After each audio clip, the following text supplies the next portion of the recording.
We welcome you all to the city of Manila as we come to you live from the Technological Institute of the Philippines for the search for the one true champion in the collegiate basketball ranks. Nandito po tayo ngayon na hindi po to ang simula ng NCC or National Collegiate Championship, but we are in the Manila leg already, 13th staging of this championship. And ito po ang papanood ninyo ngayong hapon dito sa ABS-CBN Sports and Action. Some faces may be familiar to some basketball fans. We've got JRU or Jose Rizal University taking on the Philippine Air Transport and Training Services Seahorses in the first game today. And in game number 2, we have the home team, Technological Institute of the Philippines, taking on Mapua Institute of Technology. Magandang hapon po sa inyo lahat. Maraming salamat sa pagtangkilik sa ating palabas dito sa ABS-CBN Sports and Action. Eric Tipan, kasama si Coach Alan Gregorio. Coach, it's gonna be very interesting. 33 leagues and so many teams from all over the country magtitipon-tipon para malaman kung sino pinakamagaling. At napakarami ng mga laro na nangyayari ngayon. Marami tayong inaabangan ng mga resulta galing sa ibang mga liga. Pero ito, tutukan muna natin ngayon. Very important for both of these teams to get this win today to start for the start of the Manila leg. Okay, para maintindihan po ninyo yung medyo format natin kasi we are taking a nationwide look at all the collegiate teams. Group A, Group B sa ating Metro Manila Luzon leg. So for game number 1, ito nga, makikita natin, JRU, kalaban ng PATTS. Kung sino man nanalo dito, makakalaban nila ang National University. Isa lang ang mawawala. And of course, meron ng advantage dito yung mga koponan na naglalaro dito sa Manila. But we expect so much from this team na PATTS. No? At alam ko na naghanda itong koponan na to para makakuha or ika nga makapuwing dito sa liga na to. Alright, puntahan natin yung mga teams na maglalaban ngayong hapon na ito. Again, some of you may be familiar with the heavy bombers of Jose Rizal University, but for those of you who are not familiar, itong team na to placed 4th in the 91st season of the NCAA, and they are, of course, led by Berhel Meneses, key players. Na-cover niyan, of course, Coach Alan, ano? Of course, we're talking about Tete Teodoro, Paolo Pontejos, and Abdel Putucci. Alam mo, yung huling season, season 91 ng NCAA, nagkaroon ng napakagandang run ang JRU pagdating sa dulo. They struggled early on. Pagdating ng gitna, akala mo hindi na sila makakapasok ng Final Four, but they had 6 straight wins to end up with 12 wins and 6 losses. Very good ending for JRU. Unfortunately, hindi sila nakapasok deep into the playoffs of the NCAA. Pero pag-usapan naman natin ngayon, as you see Coach Berhel Meneses, obviously looking forward to a great performance in this league. Ito naman, si Coach Lency Aranzazo, the head coach of the Seahorses from PATTS. And itong team na to, playing in its maiden season sa ISAA, Interscholastic Athletic Association, then they already won the championship. And I'm sure they're all familiar with what PATTS is, no? Ito ang eskwelahan na nagtuturo ng pagiging piloto. At syempre sa Parañaque, pag nagpunta ka sa airport, you will see PATTS, and everybody knows it. And key players for this team are John Paul Manansala, Louis Lloyd Capinding, and just Tony Loyola. Okay, so it will be very interesting to see the action between 4th placers ng NCAA and of course the champions of ISAA. Abangan po ninyo yan. We've got the tip-off coming up next. Pagbalik lang natin dito sa ating coverage ng National Collegiate Championship.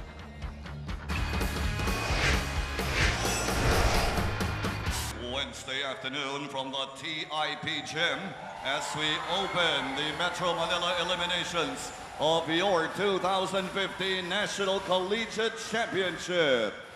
Let us meet the starters. First for the PATTS College of Aeronautics Seahorses.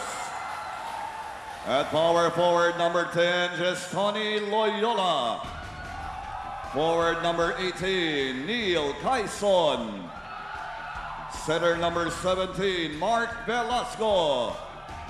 At point guard number 15, RV Capinding.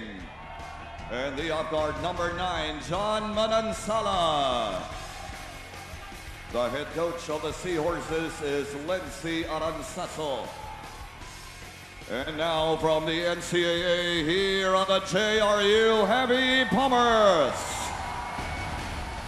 At forward number 12, King Benemerito.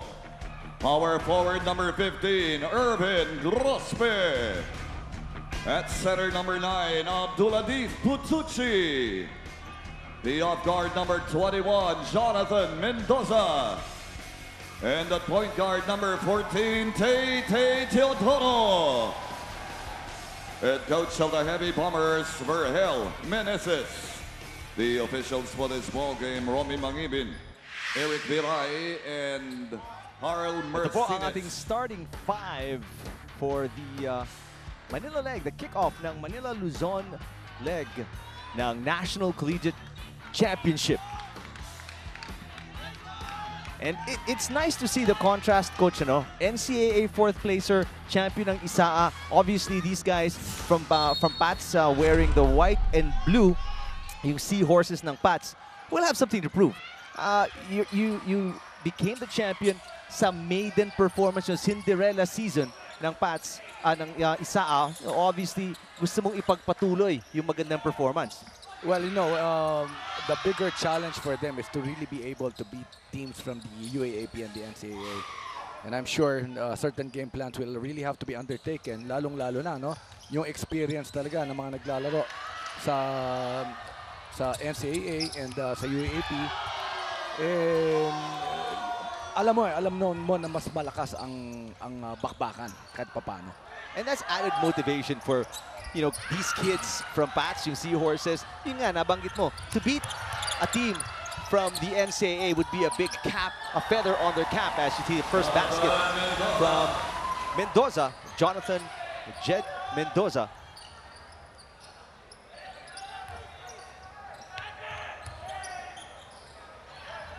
Just traveling easily. Well, he got a little too excited, wanting to attack the defense of Tay Teodoro. Let's get this first report from the third member of the panel, Roxanne Monte Alegre.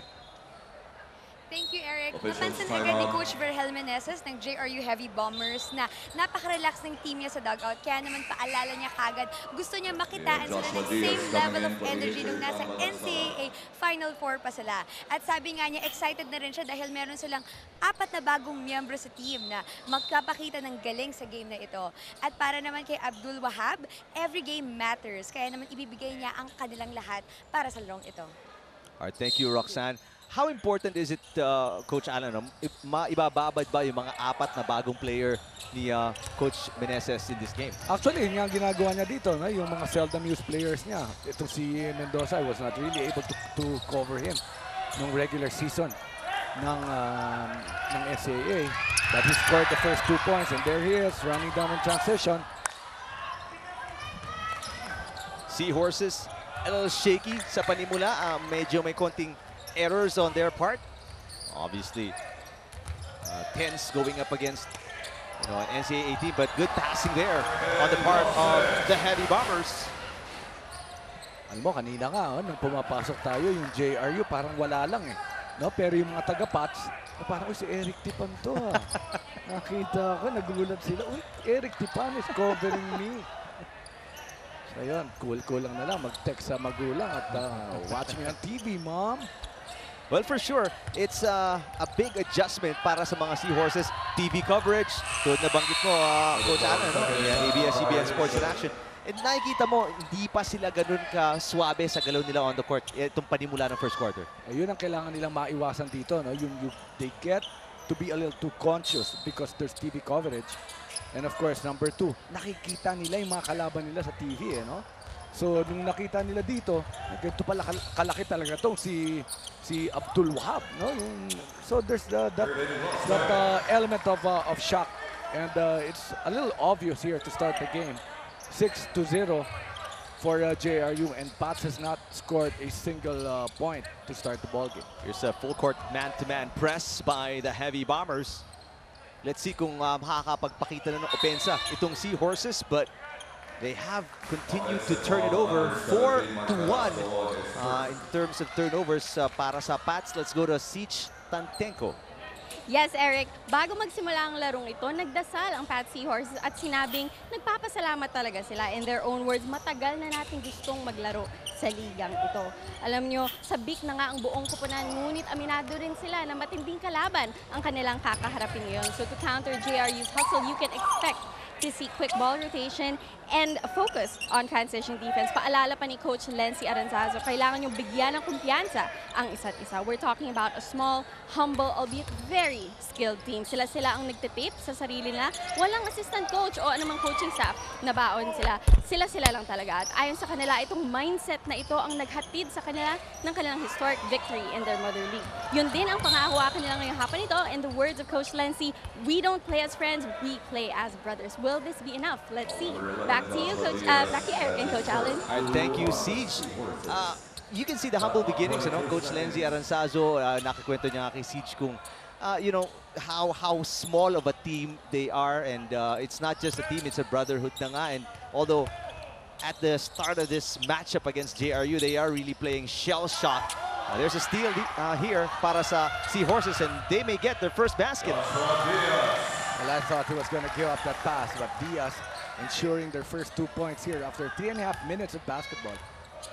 That's Joshua Diaz. Chodoro from outside. Yes! As usual, he makes basketball look very easy. That's a nice looking three-point shot on the part of Tete Chodoro. And there's a turnover, a quick one para sa Seahorses as they cannot inbound the ball. Pero ito muna yung steal kanina ni Joshua Diaz. And the finish really made sure of it. First basket, first field goal after committing at least 5 turnovers. Itong PATTS Seahorses. Kailangan alagaan natin to mga taga-PATTS, no? Baka mamaya sumakay tayo sa flight nito. Hindi tayo bigyan ng pagkain. They're training for a lot of things. They've got engineering. Some of them are pilots. Aeronautics and all that. So anything that has something to do with airlines. Pass there by Diaz. Inside shot, wala. But a struggle para kay Ayagnigni. Hirapan tayo ng konti doon. Pero may timeout po tayo. Lamang ang JRU ng 7-9-2 against PATTS here in the first quarter. At the crowd dito sa Technological Institute of the Philippines in the first game of your Wednesday doubleheader, our coverage of the National Collegiate Championship. Ito po ang Metro Manila Luzon leg. Excited kids. There's a shot from the outside. Orada missing. Putucci na lang. Putucci ay nag-rebound para sa... that's Abdel, Abdel Putucci. Para sa JRU. Nice pass inside pero hindi naipasok ni Benemerito. Alam mo, pag gumagawa yan si Abdel Putucci, nagbabago itsura na. Nagiging si Robert Orian. Actually, may hawig, but a kicking violation there by Putucci. Big shot, Bob. Bob. 9-2 in the first quarter, 5:23 left. And PATTS so far with 1 field goal in the game. Diaz posturing behind the back, comes back out. 5 seconds left in a double dribble. Para kay Diaz, really can't get their offense going. So many turnovers para sa PATTS here in the first quarter. 8 turnovers for the Seahorses. So that's a total of 8 in the first 5 minutes. So they really have to take care of that leather. Number 6, JRU is 4 out of 9. And PATTS is 1 out of 5 so far. So in 5 minutes, they've only taken 5 shots. 5 attempts. Almost an attempt per minute para sa Seahorses. Here's Chodoro. He's swinging around Mendoza. And they go down to the post. Back up. Chodoro from outside. Yes! Sabay lakan lang. As usual, Tete Chodoro, 6 straight points for Tete. Diaz saves it, almost lost the ball. Could have been their 9th turnover in the game.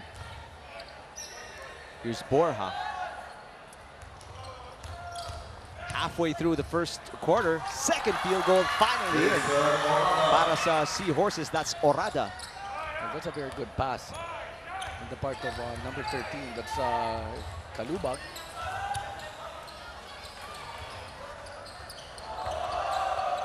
Chodoro again, air ball. Kalubag with the leather.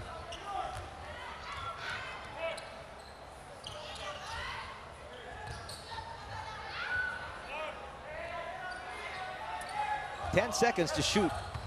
Nice pass inside, reverse. Borja too strong. Ball almost taken away, but just tipped out of bounds by Kalubag. It will stay with the Heavy Bombers. Starter points, JRU with 12, PATTS with 0. The first basket from Diaz came off the bench. And si Urada din, off the bench para sa PATTS. So you've got another shooter coming in for Coach Vergel Meneses. That's Paulo Pontejos. There was one game, he scored 18 points just in one quarter, partner. Here's Pontejos driving, kicking out. 7 to shoot.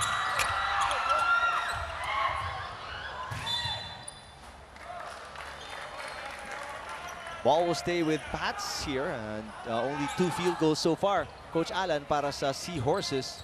But at least in the last 2 minutes, actually, no, from the 5-minute mark, nakita mo yung marked improvement sa kanilang depensa. Well, they haven't really seemed to settle down. There's an offensive foul, Pimentel, as turnovers continue to pile up para sa Seahorses. 9 turnovers now for PATTS. When do you see this team settling down and playing, playing Seahorses basketball? Well, you know that in the second quarter, it's going to be a lot more different. Na medyo pinawisan na yung mga yan. I just hope that hindi masyadong maging malaki, no? Yung kalamangan ng JRU for us to be able to witness a better ball game. So far, again, they make a stop, but what do they do in offense? It's the offense that's struggling para dito sa Seahorses. Abdul Wahab is in the ball game para sa JRU. They can't really execute because they're turning the ball over. Here's Kapinding, and there's another turnover. Easy finish for JRU. And obviously, Coach Lenzi Aranzazo unhappy with what's going on. 10 turnovers for the Seahorses in just 7+ minutes. In the first quarter, 14-4, a 10-point lead by JRU here in the first. It's a blowout so far, Coach Allen. 14-4 here in the first quarter. JRU dominating 9 of the 14 points coming from the turnovers ng PATTS.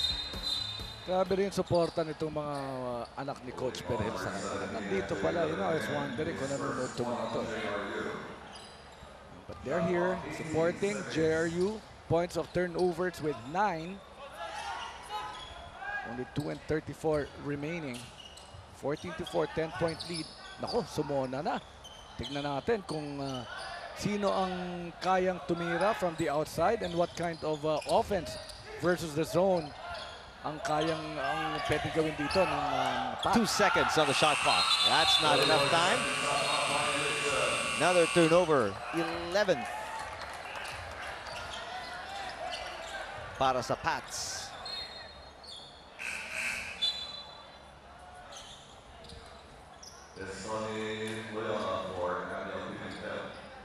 You can clearly see itong Seahorses unable to cope with the intensity of play ng JRU, no? Well, kanina nga, gumamit sila ng pick and roll, tapos ginawa ng JRU. They trapped the pick and roll. Medyo nagulat ang kupunan ng pass, and that's going to be another foul right there. Are we in penalty? I guess not yet. Paulo Pontejos. Penalty na pala. Nahanap ko, di ko makakita.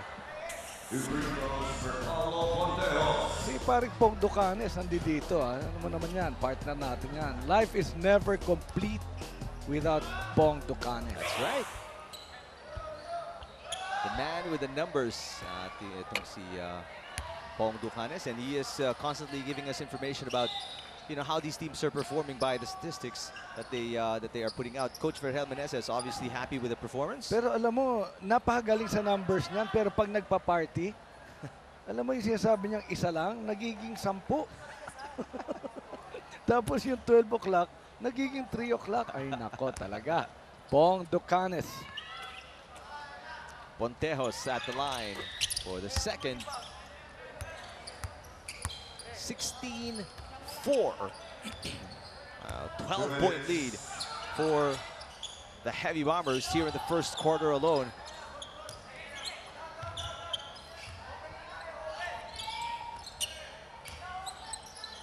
Ito, kitang-kita mo, itong zona, hirap na hirap ang PATTS. Hindi makahanap ng papasukan ng interior pass. That's right, that's right. Lalong-lalo na si Abdul Wahab nandoon. Nag-iisip pa lang silang mag-penetrate. Parang dinuduro na sila agad nitong si Abdul Wahab. Sarado na, but there was almost a steal by Orada. Cruz with a shot. Awkward looking as it may be, it still counts. 18-4. Here's Orada, ball tipped away by Cruz. It will stay with PATTS. Kaya mo yun? He faked himself, nadulas, but had a nice follow through. Ito, may kita natin to. Nagulat eh. Whoops. Dapat made away pa. Ha? Sabay ngiti. Kapinding, 9 to shoot, coming down to a minute left in the first quarter. And the crowd counting down the shot clock para sa PATTS as they, again, find it difficult to penetrate.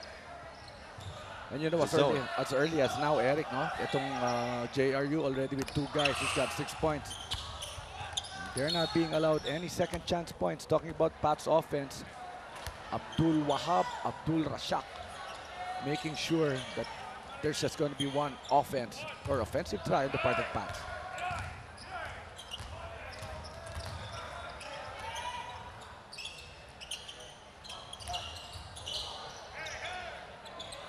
43 seconds left in the first quarter. Very brisk one. Alley-oop para kay Abdul Wahab. Wasn't the conventional one, but they still got the basket and a foul as well. May bonus free throw pa.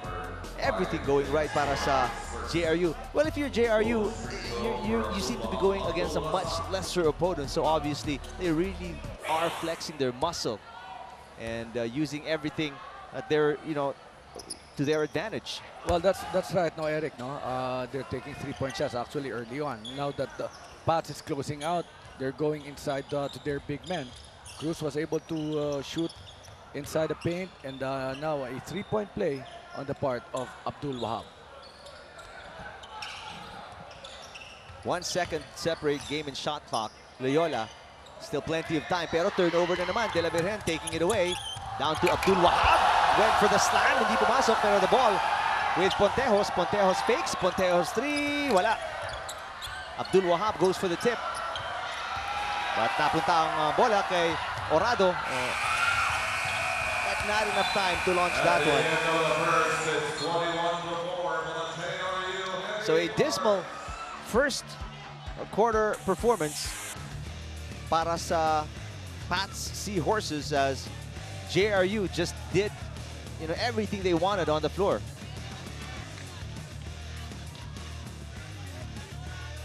What a first quarter for the Heavy Bombers, 21-4 against the PATTS Seahorses, and they're gonna have to get themselves together if they are to compete here or lest be eliminated right away in the Metro Manila Luzon leg of the National Collegiate Championship.